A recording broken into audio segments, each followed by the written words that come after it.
여러분 안녕하세요. 이곳은 하와이의 카할라입니다. 부촌이고요. LA에 베버리힐스가 있다면 바로 이곳 카할라가 하와이의 베버리힐스다, 이런 이야기를 합니다. 그런 만큼 오는 동안도 양쪽으로 너무 멋진 집을 보았고요. 카할라 비치 쪽으로 오니까 또 하와이의 다른 비치의 모습을 볼 수 있습니다. 이곳에서 코노까지 들어가게 되면은 카할라 호텔이 있는데요. 너무 비싸서 저도 한 번도 묵어본 적이 없습니다.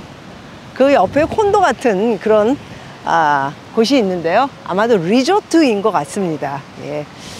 한 번 정도 묵고 싶지만 지금은 이제 현재 저도 집이 있기 때문에 굳이 1,000불 이상을 돈을 주고 150만 원이 되겠네요. 예. 스테이 해야 되나 이런 생각을 가져봅니다. 와, 정말 하와이에 살고 있지만은 오늘 카할라 비치는 처음 왔습니다. 언뜻 보니 빅 아일랜드에 힐러를 갔었던 기억이 납니다. 힐러는 물들이 온천같이 따뜻했고요. 이유는 화산 폭발이 진행되고 있는 곳이기 때문에 물도 상당히 따뜻해서 수영을 하고 물에 들어가기 좋았었습니다. 그런데 바로 이곳이 또 힐러의 비치에 봤던 모습을 보니까 정말 하와이야말로 너무 멋진 비치가 너무 많은 것 같습니다. 자, 오늘도 하와이 카할라 비치에서 여러분들에게 또 어떤 신문을 읽고 소식을 전하게 될지 한번 읽어보도록 하겠습니다. 이곳 카할라 비치에서 여러분 소식 전하겠습니다. 세계의 집값이 동반 하락하고 있습니다. 급락이라고 말할 수 있겠죠. 니혼게이지아이 신문이 한국 빚 가장 위험하다, 세계에서 가장 위험하다라는 그런 기사를 썼습니다. 기사를 읽어보도록 하겠습니다. 전 세계 집값이 급등해서 하락세로 방향을 전환했다고 일본 니혼게이자 신문이 20일 보도를 했습니다. 스웨덴 등 일부 국가에서는 최고점 가격에 비해 10% 정도 떨어졌는데요. 미국, 영국, 독일 등 주요 국가에서도 올여름을 지나가면서 하락하기 시작했습니다. 각국 중앙은행이 인플레이션을 잡기 위해 금리 인상에 나선 것이 주요 원인입니다. 니혼게이자 신문은 세계적으로 풀린 250조 달러, 약 35경 원, 이거 얼마인가요? 엄청난 돈이 급하게 줄어들면서 가계 채무나 금융기관 악영향이 불가피하다며 동유럽 등지에서는 금융 시스템의 불안을 알리는 전조현상이란 지적도 나오고 있습니다. 20일 니혼게이자 신문에 따르면 캐나다의 대형 부동산 펀드인 롬스펜은 8일 출금을 중단했습니다. 이게 무슨 일입니까? 출금까지 중단을 하다니요. 주택가격 하락에 불안감을 느낀 투자자들이 한꺼번에 자금 인출 요청에 나서자 뱅크런 사태가 일어났군요. 당분간 출금에 응하지 않겠다고 선언을 한 것입니다. 론스펜이 돈을 빌려준 융자처인 부동산 업자들 가운데 무려 40%가 원활하게 원리금을 지급하지 않는 상황이니 당연히 투자자들은 불안하겠죠. 원인은 캐나다 은행이 정책 금리를 3.75%까지 올린 데 있다고 합니다. 전 세계가 다 금리를 올리는 현 상황에서는 캐나다가 요즘 뱅크런 사태를 일으켰다는 거에 조금 의아해하네요. 우리나라도 불안하다, 저는 그렇게 보고 있는 것 중에 하나이기도 합니다. 화랑세였던 캐나다 주택 시장이 확 바뀐 것입니다. 현지 통계인 테라넷 내셔널은행 주택가격 종합지수에 따르면요, 9월은 전월 대비 3.1% 하락했고요. 1999년 이후 가장 큰 월간 하락률을 보였다고 합니다. 2020년 이후 급등한 주택가격이 가라앉기 시작한 것인데요. 당시 코로나 사태에 대응한다고 전 세계 중앙은행들은 일제히 금리를 인하했죠. 그리고 사람들에게 돈을 주기 시작했죠. 사람들은 저금리를 배경으로 주택 매입으로 그 돈들을 다 쓴 건가요? 거기다 은행 대출까지. 경제협력개발기구에 따르면 OECD 국가의 평균 주택가격은 2019년에 비해 35%가 올랐다고 합니다. 우리나라는 그거보다 더 올랐죠. 금리 인상으로 중앙은행이 태세를 바꾸자 주택시장도 변한 것입니다. 뉴질랜드에서는요, 2022년 1월을 정점으로 가장 많이 떨어지고 있습니다. 10월까지 현재 가격이 11%가 떨어졌고요. 스웨덴에서는요 3월 최고점에서 9월까지 11%, 스웨덴도 많이 떨어졌네요. 거기다가 북유럽, 미국, 영국, 독일도 이미 하락세에 들어갔는데 미국은 여러 번 말씀드렸지만은 금융위기 2008년 때 리먼 브라더스 사태 때 고정금리, 변동금리에 대한 실효성을 너무 많이들 이미 경험을 해본 결과 지금 현재는 변동금리보다는 고정금리로 미국은 지금 90% 대출을 받아서 흔들림이 조금 적다라는 말씀을 드리면서요. 주택담보대출금리의 인상도 가파르다. 니온게이자 신문은 UBS를 인용해 주요 25개 도시의 2022년 중반 주택담보대출 금리가 1년 전과 비교해 2배로 뛰었다고 보도를 했습니다. 문제는 엄청난 돈이 몰린 주택시장이 흔들리면 가게나 은행도 악영향이 불가피하다는 대목인데요. 영국 부동산 서비스 사빌스에 따르면 세계 주택 자산 가치는 2020년 기준 250조 달러다. 주식 시장이 약 100조 달러니까요. 2.5배. 와우. 2배 반이네요. 주택 시장의 침체가 가장 위험한 나라는 한국이라고 니케이는 지적했습니다. 한국의 가처분 소득 대비 채무 비율은 200% 정도. 와, 한국 정말 문제가 크네요. 세계적으로도 높은 수준. 한국은 최근 5년간 아파트 값은 무려 2배 뛰었다. 어떤 곳은 2배 반 이상 뛰었습니다. 니온게이자 신문은 한국은 소득 수준에 맞지 않는 주택담보대출을 받은 가구도 적지 않다며, 그러니까 벌어들이는 수익, 인컴은 적은데도 주택담보대출을 많이 받은 데다가 거기다 고정금리도 아니고 변동금리 있어서 아마도 지금 신문에 계속 나는 이유 중에 힘들다, 큰일 날 것이다, 문제가 있다, 이런 내용들을 말하는 것 같습니다. 수익, 소득 대비 주택담보대출을 마구잡이로 쓴 거, 그 얘기를 하는 겁니다. 대출의 80% 이상이 변동금리 때문에 이자 부담 증가가 일반 가정에는 직경탄이라고 보도를 했습니다. 자, 동유럽에서는요, 금융기관들의 파산할 우려까지 등장하고 있습니다. 은행들이 다 망할 거다. 이건 벌써 예측을 했죠. 폴란드에서는 9월 중견은행인 게틴 노블은행이 공적 지원을 받는 대상에 올라 있고요. 지원을 받고 있다. 이렇게 설명을 해야 되겠죠. 이런 말이 나올 때는. 폴란드에선 저리로 빌릴 수 있는 스위스 프랑 기준의 주택담보대출이 유행을 했습니다. 하지만 올해 들어 폴란드의 화폐인 주워티가 프랑스에 대해 가치 하락하면서 폴란드 국민들은 갑자기 늘어난 은행빚을 갚지 못하는 것입니다. 주택시장이 불안해 금리 인상을 자제하는 중앙은행도 등장하고 있는데요. 호주 중앙은행은 10월 이사회에서 정책 금리 인상폭을 0.25%로 조정했다고 합니다. 주택가격 하락이란 위기 앞에 금리 인상의 속도 조절에 나선 것이다. 우리나라도 이번 주 24일 날 0.25로 90%가 그거밖에 못 올릴 것이다. 저는 그거밖에 못 올릴 것이다. 위험하다. 우리나라 위험하기 때문에 더 이상 올리기 힘들 것이다. 0.25 올리면 기준금리 2022년 3.25로 우리나라는 끝나는 것 같고요. 미국은 12월 14일 날 한 번 더 0.5 기정사실로 나와 있죠. 올리게 되면은 4.5.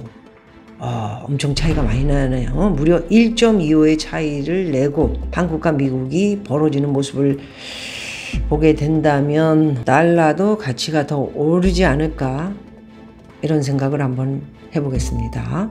한국의 부동산 현재의 스토리를 한번 보도록 하겠습니다. 연이은 금리 인상과 집값 하락 우려에 부동산 시장이 냉각기에 접어들면서 서울 아파트 시가총액이 지난해 말 수준으로 돌아간 것으로 나타났다. 올 10월 말 기준 서울 아파트 시가총액은 약 1330조로 집계됐는데요.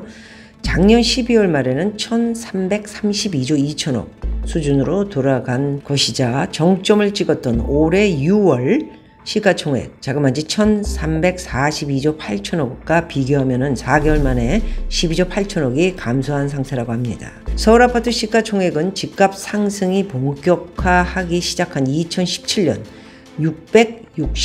3조 9천억에서 2018년 849조 4천억. 자, 더 많이 올라갑니다.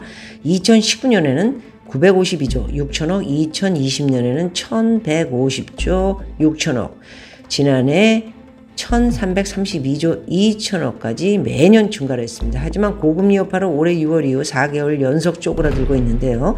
실제로 서울 아파트 주요 단지가 불과 몇 달 새 수억씩 내려간 가격에 거래되는 사례도 속출하고 있다. 자, 국토교통부 실거래가 공개 시스템에 따르면 송파구 잠실동 잠실헬스, 여기 굉장히 많이 나오는 아파트입니다. 작년입니다. 10월에 최고가 27억 14층이었는데요. 올해는 19억 8천에 거래가 됐다고 합니다. 잠실 트리지움은 올해 7월 9층이 21억에 팔렸으나 지난 14일에는 3억 원가량 떨어진 18억 3천만 원에 팔렸다고 합니다. 자, 강동구 고덕동 고덕그라시움 전용 면적 73제곱미터 23층이 지난 7일 집거래로 9억 원에 팔리며 10억 원 선이 무너졌다.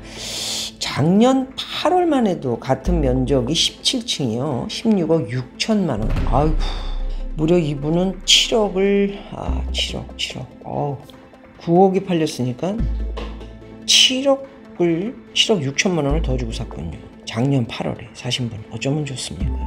재건축 단지들도 상황은 마찬가지인데요. 송파구 잠실동 잠실주공 5단지 76제곱미터 19억 850, 20억이 무너졌다. 뭐 더 많이 떨어진 건 아니네요.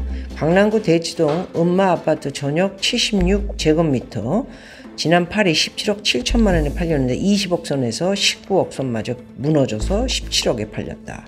양천구 신정동 목동 신시가지 10단지가 전용 105제곱미터 지난 6월 거래된 같은 층 물건보다도 2억 5천 낮은 17억 2천만 원에 거래됐다.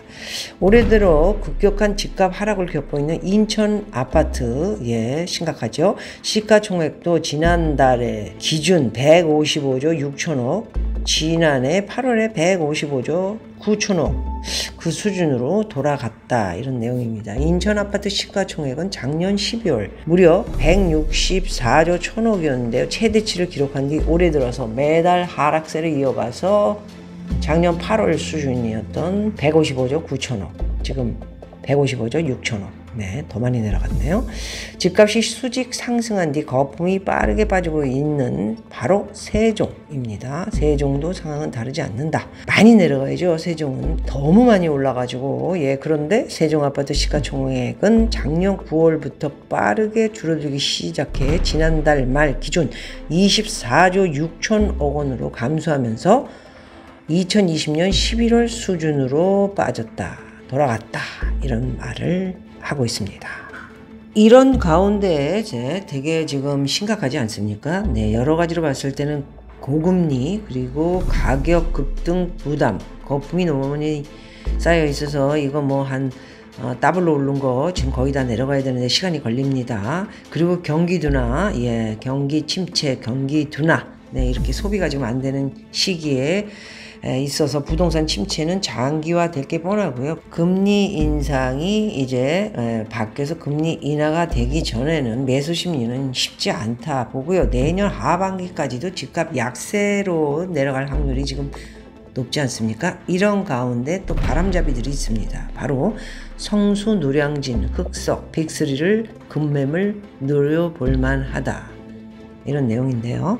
이유 중에 동작구, 노량진, 뉴타운은 서울 뉴타운 가운데 가장 사업 속도가 지지부진한 편이었는데, 하지만 최근 재개발 반대 여론이 주춤하면서 사업이 다시 급물살을 타고 있으니 이곳에 돈 갖다 박아라, 이런 내용입니다. 기사 내용으로도 바람잡이 신문 매경, 주택시장이 침체되고 있는 상황에서도 서울에서 입지 좋은 뉴타운에 대한 관심은 여전히 뜨겁다. 뜨겁습니까 요즘?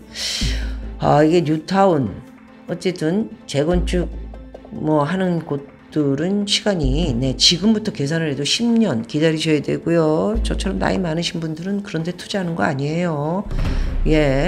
금방 70, 80 운 좋은 80까지 살고.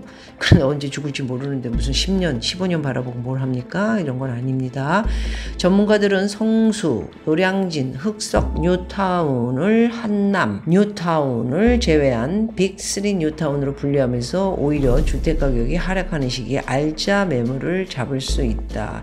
이것들 다 뉴타운 한다 그러면 뭐 이사 다녀야 되고 다 뭐 그냥 엄청나게 집이 대치동의 음마아파트처럼 사람이 살 수 있는 곳들을 얘기하는 건지 뭐 왜 이게 지금 세월이 흐르면 또 돈이 3배 4배 된다 뭐 이런 설명을 하고 싶은 건지, 나이 많으신 분들은 노려볼만 하지 못하고요, 이런 거는 좋지 않은 투자다 이렇게 말씀드리겠습니다. 그러면서 한강변 고급 주거지역 이런 걸 얘기하면서 압구정 아파트 단지가 있고 또 강남을 얘기하죠. 강남구 청담동 고급 주거지역, 제가 사는 고급 거기 뭐가 있는데 그래요. 그 다음에 뭐 이미 성수동에는 갤러리 아포레를 시작으로 트리마제, 아크로, 서울 포레스트, 한강이 쫙 보이는 아파트들이 있는데 처음 분양할 때 분양이 안 돼가지고 3년 4년 고전을 해서 연예인들도 싸게 디스카운트해서 들어가고 그랬죠. 그런데 거품이 생기면서 나중에 이것이 아파트가 몇십억이 뭐 올랐다 이랬던 곳인데 이제 내려오고 있죠. 값들이 내려오고 있는 와중에 성수 전략 정비구역은 한남 뉴타운을 제외하고 서울 뉴타운 중 가장 입지가 낮다고 평가받는 곳이다. 뭐 그렇기 때문에 여기다가 돈을 박아라.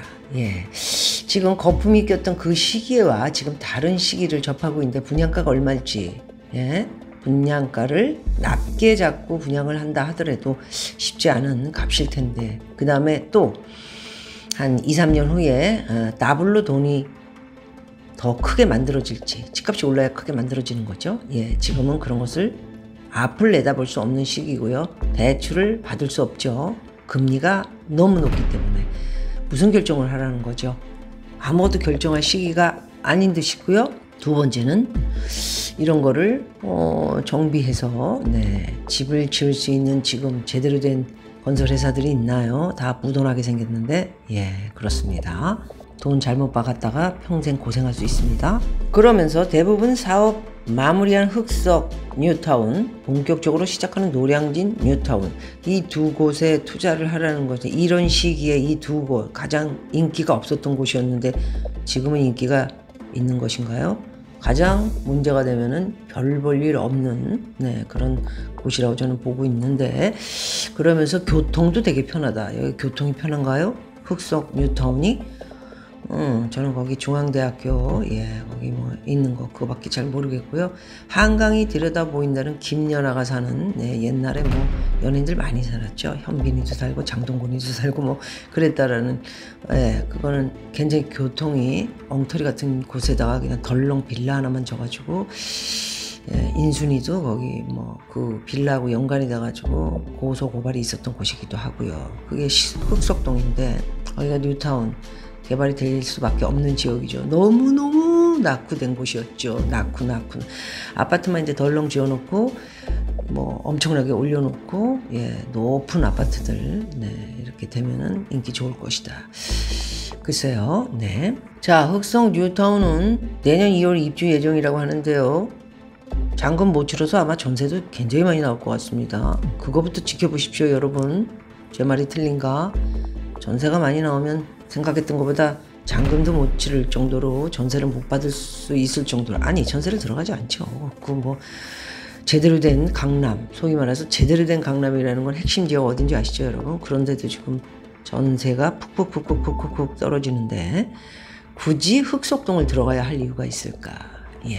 자, 마무리는 흑석 뉴타운과 노량진 뉴타운은 모두 서울 도심 어디로 이동해 또 편리해, 잠재 가치가 높다. 대한민국 서울은 어디로 이동하든 교통이 다 잘 돼 있다는 거 말씀드릴게요. 여기 두 군데뿐이 아닙니다. 다른 데는 더 이동하기 편리하고 더 잘 돼 있습니다. 그러면서 다만 시장 침체가 장기화되면 주변 신축 아파트 가격 하락, 재개발 프리미엄 하락, 사업 속도 둔화 등으로 이어질 가능성이 있다. 투자에 조심해라.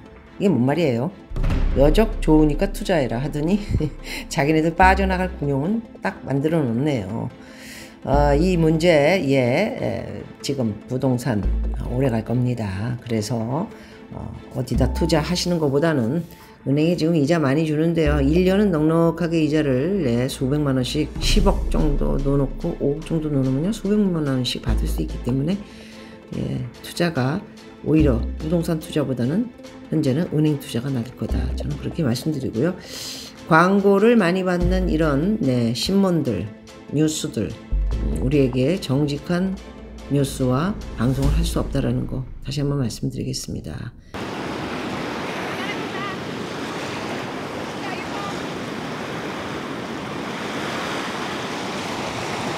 여러분, 멋진 바다 모습 보고 계십니까? 카알라 비치가 이렇게 아름다운지 오늘 처음 왔습니다. 사람은 누구나 꿈을 꾸지요. 저 또한 어렸을 때 너무 어려운 집에 태어나서 열심히 성공해 정말 잘 살아보겠다라는 그런 희망과 꿈을 안고 지금의 나이가 됐습니다. 아하, 너무 귀엽습니다.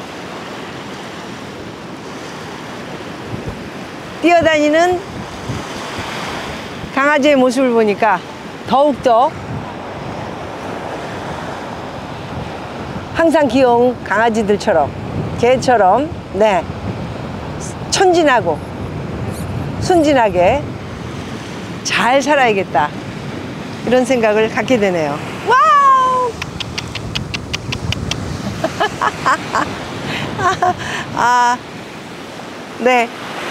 개와 함께 앉아있는 가족들은 하와이에 놀러온 백인 가족인 것 같습니다. 자, 끝에 보이는 저 멋진 곳이 바로 소문에 듣던 카알라 호텔입니다. 그 옆으로는 개개인이 쓸 수 있는 리조트가 준비되어 있고요. 리조트 박미TV에서 많이 들으셨죠? 예. 이곳이야말로 정말 코너에 있기 때문에 완전히 나만이 시간을 즐길 수 있는 그런 하루를 맛볼 수 있을 것 같습니다. 앞에 바다에 보이는 것은 개인이 타고 가는 배인 것 같습니다. 꿈에 그렸던 저런 모습들인데요. 저도 마음만 먹으면 할 수 있겠지만 이제는 자신이 없습니다. 그냥 보는 것으로 즐거움을 갖겠습니다. 왜냐하면 배멀미가 너무 심해서 빅 아일랜드의 힐러에 가서 배를 탔다 죽다 살아난 기억이 나서 그 이후에는 울릉도도 못 갈 것 같습니다. 자, 오늘의 카알라 비치에서의 소식 여러분 들으셨습니까? 2022년 12월 한 달 남은 것 같습니다. 여러분 잘 보내시고요. 내년 2023년 해에는 더 나은 그런 나의 생활을 맞이할 준비를 하면 어떨까, 그런 생각을 갖습니다. 배가 가까이 오고 있습니다. 여러분 또 좋은 영상으로 만나겠습니다. 고맙습니다.